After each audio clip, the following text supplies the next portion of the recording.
We are in front of my house. This is a Limelight Hydrangea, which the grower pruned on a standard. And it basically allows you to grow the shrub nice and high and get that nice round full effect of a shrub, and then still plant some things underneath it. So it's just an interesting design usage. I have it in front of my dining room window, which I can see the nice rounded shrub with all the blooms on it all summer long, all the way back to my kitchen, which I love.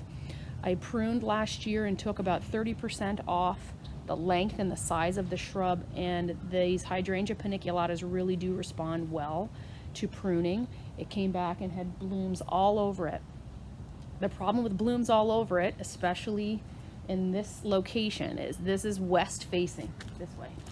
And so you can tell that the stems are sort of growing towards the sun, which we would expect. East plus the shade of the house here, I don't get a whole lot of blooms in the back. I didn't pay any attention to the symmetry of this, but you can imagine with it being balanced on the top of a skinny stalk like this one is, it has a tendency, if it's off balance, to start falling over, literally.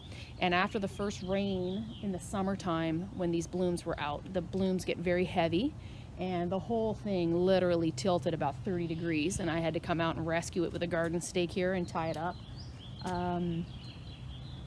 This is, like we say, a Paniculata hydrangea, so you can prune it now. It's late March, the last week of March here in Chicago. And the two things that we want to do when we're pruning is health, we want to pay attention to, and the look.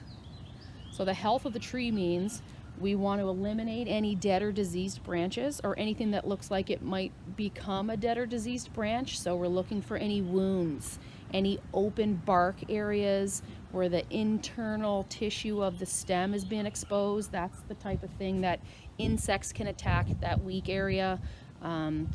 Any types of pathogens, fungus, bacterial. We want to get rid of anything that looks like it could be exposed to a vector. And we're also want to make sure that we prune this and keep in mind that we want airflow and light to get all the way through the middle of the plant. And the reason being is once this all leaves out and it rains, water is a way in which pathogens get spread. So if there is any kind of fungal spore on here or bacteria, when it rains, we want the sun and the air to dry the water out so it doesn't spread any potential issues and make them worse. So that's why once we get in here, we're going to take any branches that are growing back towards the middle and crisscrossing in there, and we're going to clean all that out as much as we can. Okay, so we're pretty deep into the middle of this shrub so that I can show you some examples of the types of things we want to get rid of. So we talk a lot about pathogens and disease. Right here by my thumb on this branch, you can see here about 1.5 inches of a wound. So this is where the internal tissue of the stem here has been exposed, and all this exterior bark has been taken away. That is something that's going to be susceptible to fungi and bacteria to come in and create a disease that could take over the plant, right?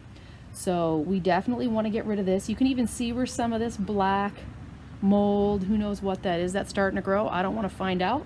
So this would be an example of a branch that I would take back. You can also see on this one here, there's a bunch here where something, probably where I was trying to get this staked up. You know, when you're kind of working in here, you can do damage to these twigs. So this is where this has all been, the bark's been rubbed off here too. This is an example on this twig right here, where this just snapped. Could have been from snow damage. We had a lot of snow this year. Could have been from wind. This is a damaged twig. We want to get that taken off. And then these are some of these skinny little guys that aren't strong enough to support a nice bloom. So these types of really thin twigs here, we want to just cut these right back. This is an example of something that I would call an unproductive stem. You hear that in roses a lot about unproductive canes. This isn't really big enough to give me anything that I want. So just from a look perspective, I'm going to take all these little skinny guys out. There's quite a few down here at the bottom that we're going to be taking out too. And then the other thing I wanted to point out is we've got two pretty nice healthy stems here, but you can see they're rubbing against each other. They're touching each other naturally. And you can see where they're going to start rubbing the bark off here, and it's already started. So as we kind of take a step back and start the pruning process, this is the type of thing where you just want to separate them and follow them down and go, which one of these do I think I like the most? And then just decide which one you want to take off. You can see where I pruned the length to last year. I think I need to cut this back a little bit more. I don't want this to get much bigger and heavier when it's wet. So I'm gonna take a little bit more off of it. I'm gonna come out and make a cut right here. Why not? Let's take it right down there. Okay, I did it first cut. That's always the hardest ones, making a decision.